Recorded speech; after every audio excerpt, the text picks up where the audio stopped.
Hunter Avallone is another conservative. He doesn't say anything that's unique or isn't cliché of conservatism. What he says in 2019 has been said by conservatives since before he was born, and like many others on the right today, he'll manipulate data and spout half-truths, and he does this in his most recent video about abortion. But I'll first provide some context. This is Hunter Avallone with his fiancée telling their audience about their experience with an unplanned pregnancy.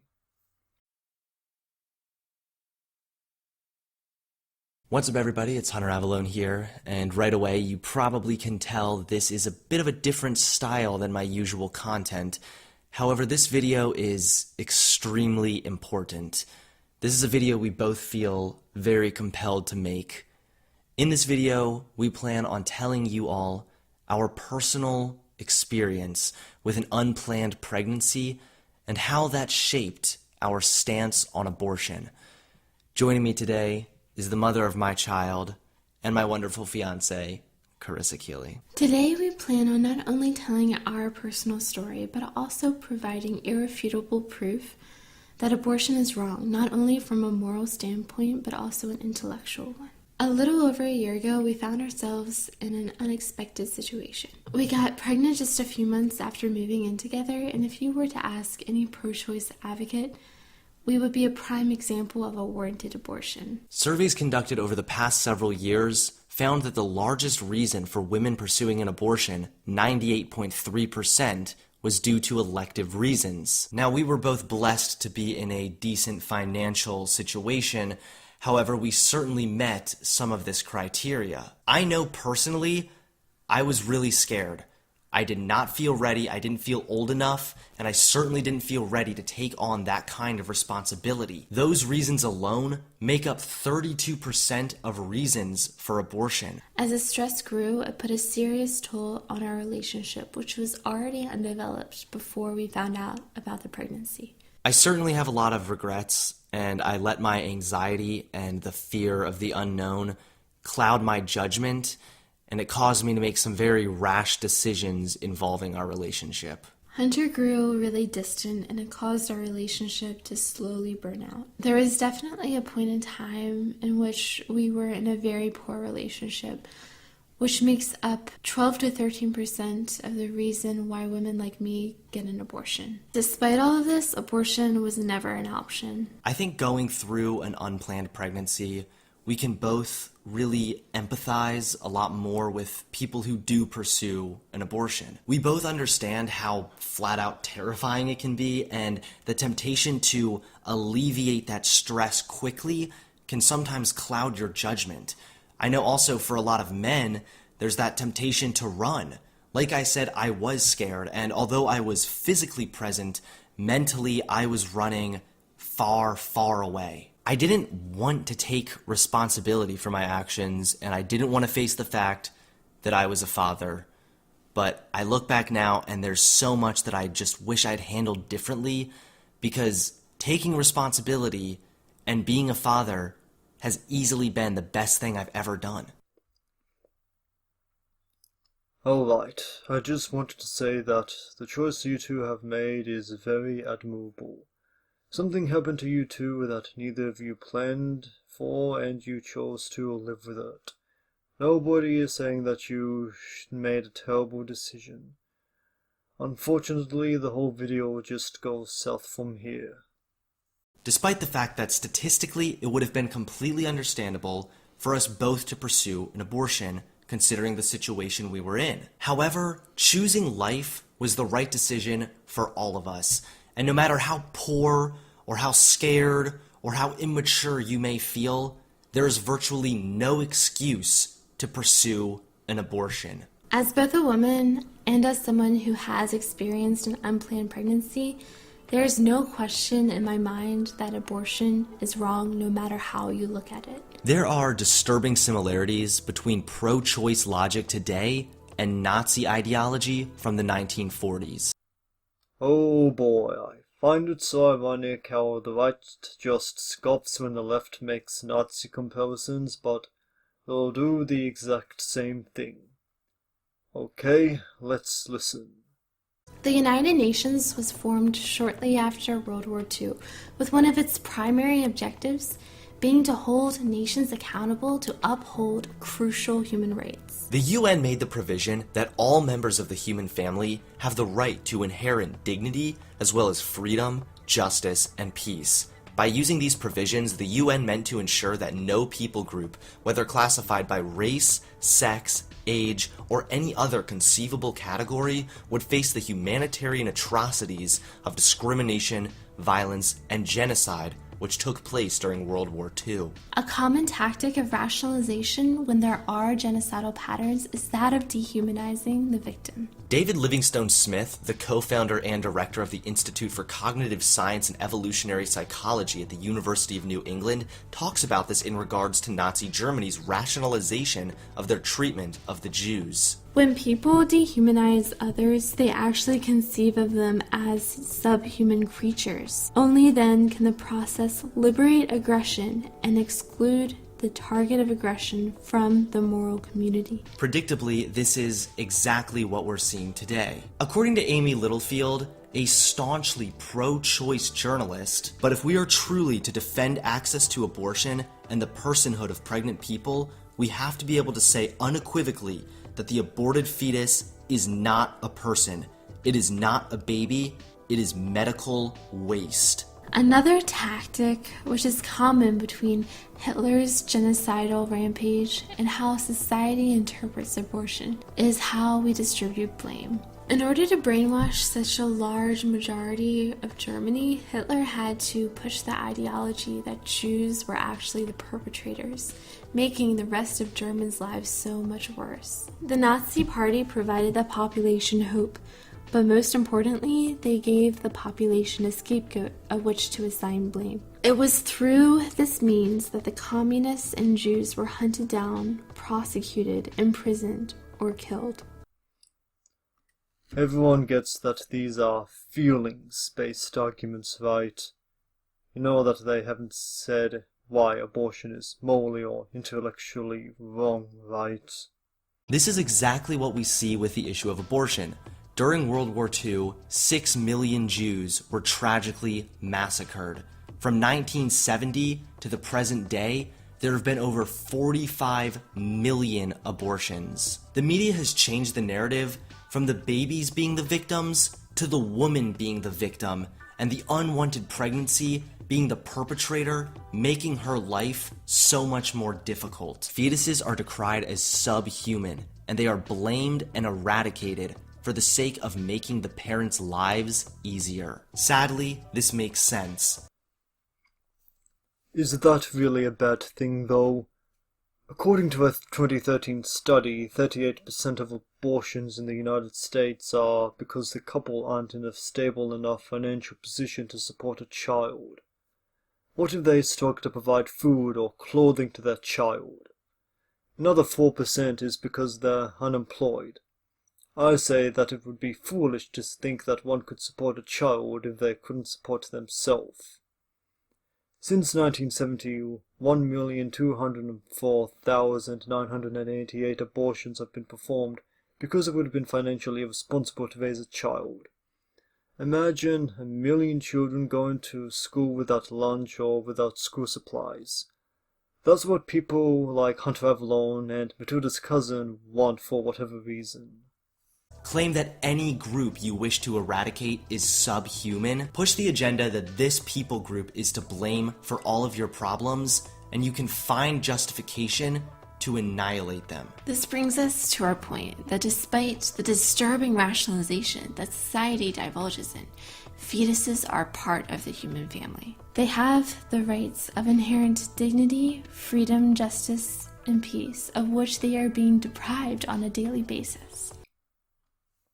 Where is the dignity in going to school without food supplies, and probably wearing shoes that don't fit?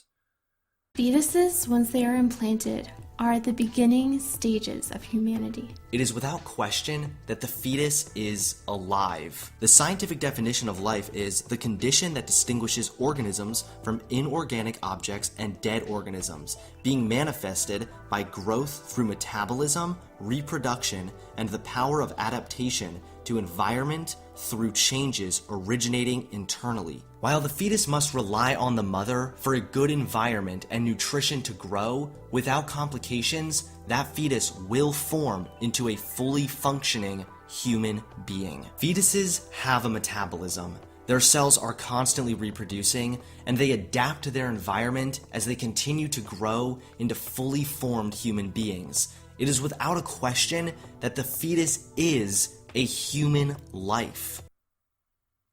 Why just stop at human life though? You know vegans could just adopt this argument and use it against eating meat, right? A cow has a metabolism, their cells are constantly evolving and adapting. You drew a very arbitrary line.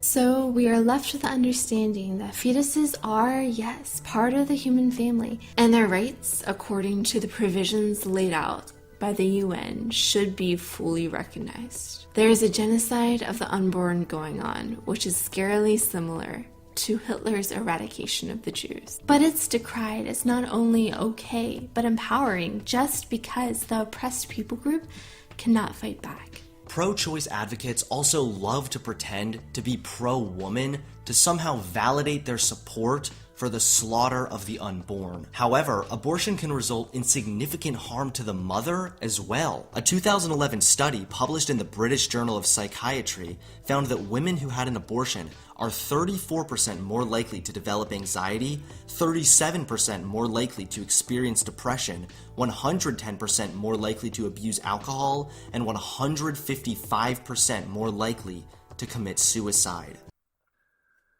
What you're talking about is post-abortion syndrome, which is essentially pseudoscience and is not recognized as an actual psychiatric condition by the American Psychological Association, American Psychiatric Association, the American Medical Association, the American College of Obstetricians and Gynecologists, nor the American Public Health Association. And women who have negative emotions after receiving an abortion don't do so at rates different from women that wanted but didn't receive an abortion, or women that suffered miscarriages. Whenever abortion is brought up, pro-choice activists are quick to bring up the most extreme circumstances, such as rape or incest. It's important to note, rape only makes up 0.3% of reasons for abortion. That's over 130,000 women since 1970 that were raped. And keep in mind that a significant number of rapes are unreported, and reasons for abortion do overlap. But regardless of that percentage, abortion, even in the cases of rape or incest, is wrong. As we've already proven, abortion is taking the life of another human, and a human is a human no matter how it's conceived. There is certainly progress to be made. For example, it is disgusting that rapists can legally fight for custody in certain states. But we don't need to take the tragedy of rape and add the tragedy of abortion. Two wrongs do not make a right. People also justify abortion by bringing up scenarios where it may be necessary to save the life of the mother. This only makes up 0.1% of reasons for abortion, but this is the one and only time abortion is a viable option. No one should be required to sacrifice their life to save the life of another. Well, at least that makes them better than Matilda's cousin. Anytime adoption is suggested as an alternative to abortion, pro-choice activists are quick to say that there aren't enough families waiting to adopt. Now, I agree there are complications with adoption. For example, it should certainly be made to be more affordable. But it is a flat-out lie that there are not enough families waiting to adopt. In fact, there are more hopeful adoptive parents than children currently in need of adoption. Look, adoption is not bad. My new baby cousin is adopted, but there are many, many more problems with adoption. Children in foster care suffer high rates of abuse, emotional deprivation, and physical neglect. Nearly a third report being abused by a foster parent. Children from foster care even have higher rates of PTSD than combat veterans. And 20% of children in California in foster care in the United States become homeless after they turn 18. And you know they're genuinely overcrowded and underfunded before adding in the abuse. Abortion advocates like to argue that a child may have a bad life, therefore abortion may be necessary. There are countless individuals who are born in destitute conditions who grew up to live happy and fulfilling lives. I know it might sound anecdotal, but as long as there's a small possibility that the child may grow up to live a happy and fulfilling life, it is not your call to make. Another Phil's argument. The last common pro-choice argument is that abortion helps with overpopulation. Citation needed. Never mind the fact that this way of thinking actually motivated a good part of Hitler's racist ideology. Bullshit! Utter bullshit! Hitler didn't want less people overall, he wanted less non-Aryan people. While Hitler did initially relax abortion laws, they were intended for non-Aryan women and fetuses that would have been born deformed or disabled, and by 1943, providing an abortion for an Aryan woman was punishable by death, and German women were encouraged to have at least 4 children. The Cross of Honor of the German Mother had 3 classes: bronze for 4 or more children, silver for 6 or 7 children, and gold for 8 or more children, and there were benefits and privileges that came with it. For the sake of argument, we'll humor this overpopulation point. Overpopulation is a ridiculous attempt to try and justify abortion, and it is no different than claiming we should eradicate any other people group due to overpopulation. Finally, and most importantly, earlier this year, a study conducted by the Centers for Disease Control and Prevention found that the fertility rate in the US has been falling for years, dipping so low that the nation's population would be declining without immigration. I will admit that is a weak argument, by also factoring in that birth rates are falling all over the world. But pro-choice advocates argue against overpopulation. Citation needed. That'd be like me arguing that conservatives are pro-life because they're all sociopaths and take a sick joy in knowing that the kid will probably suffer without me citing anything. And that's the last point of this video worth arguing against. It was weak, fallacious, and boring, and half of your video was just you two talking about your feelings, and showing pictures of your daughter to soft music. There definitely isn't an attempt at emotional manipulation there. Now again, congratulations on the both of you for choosing to keep the child. I'm sure that you two are capable of giving her a good life. But your decision isn't for everyone, and not everyone is as privileged as you two. Keep abortion legal and keep abortion safe.